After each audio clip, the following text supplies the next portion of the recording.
Guys, maliligo kaming ulan. Maligo tayong ulan. Girl, Ano? maligo tayong ulan. Ano sabihin mo kay mami? Mami, maligo pa ako ulan. Malinig ako ulan. Opo. Please. Malakas mo. Kaya tubig ko rin. Ha? Sige. Yay! Pamalit ako. Yan na, ganyan ka na lang.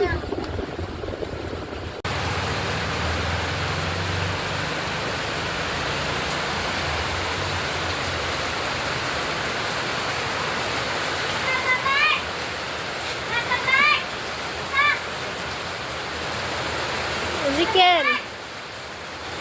Kala ko maliligo ka.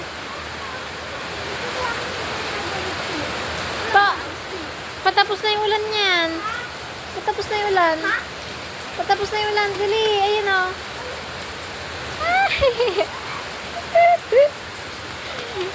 Saya-saya nila. Ah.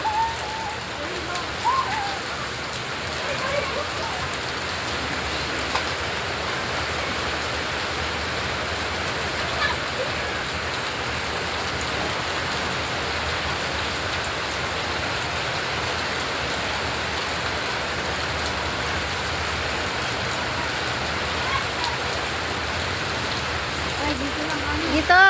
Dito ka. Dito. Sa may ano, tumutulo.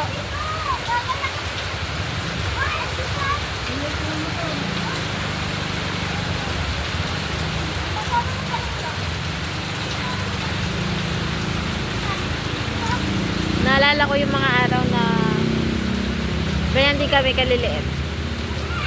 Tapos pag umulan, tuwang-tuwa kami kasi uulan na. Tapos pinapanalangin namin na sana wag munang huminto.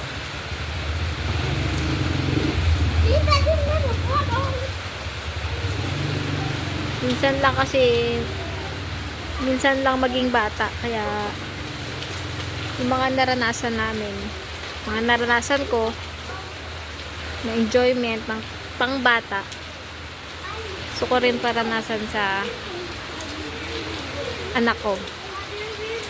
Tignan mo kung gaano siya kasaya.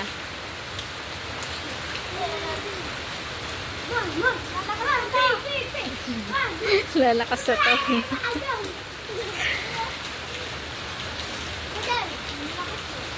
Pero hindi lahat ng ulan pinapaligo ko si Ezekiel. Ngayon lang siya naligo. Paalam siya sa akin, sabi niya, "Mami, paalam ay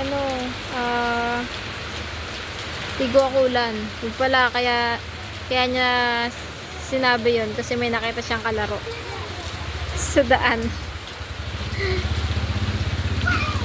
Sabi ko, okay.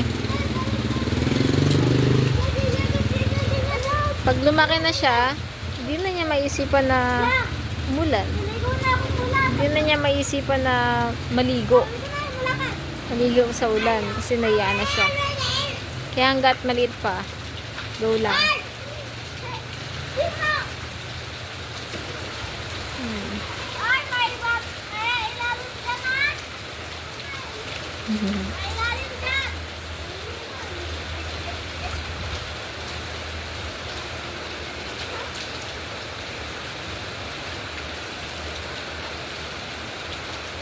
Alam nyo guys, ang saya-sayang maging bata.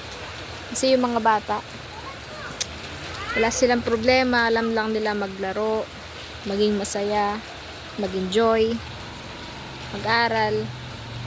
Pero once na lumaki na at nag-graduate na rin ng college, ayan na, andyan na yung mga goal mo sa buhay, problema.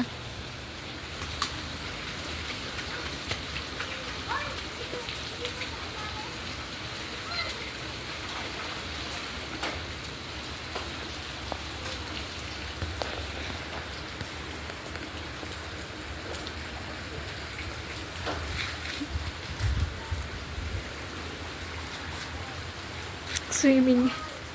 Nag-swimming. Ay, marami dyan. Na, huwag ka magsiswimming dyan. Marami dyan. Madumi dyan. Wala na yung ulan.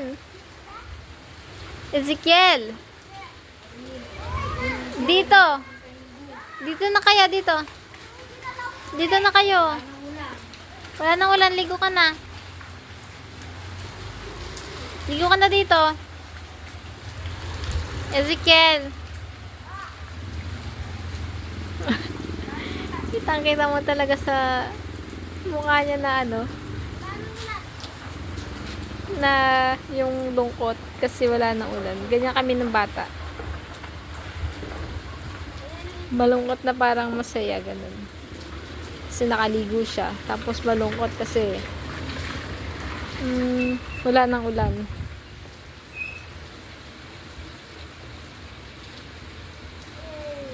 Okay na? Okay na? Malamig na, anak. Hindi na po. Magkakaaraw na yan. Halika na dito. Halika na po. Lalakas pa to. Lalakas pa to. Ligo na po. Lalakas pa to nga.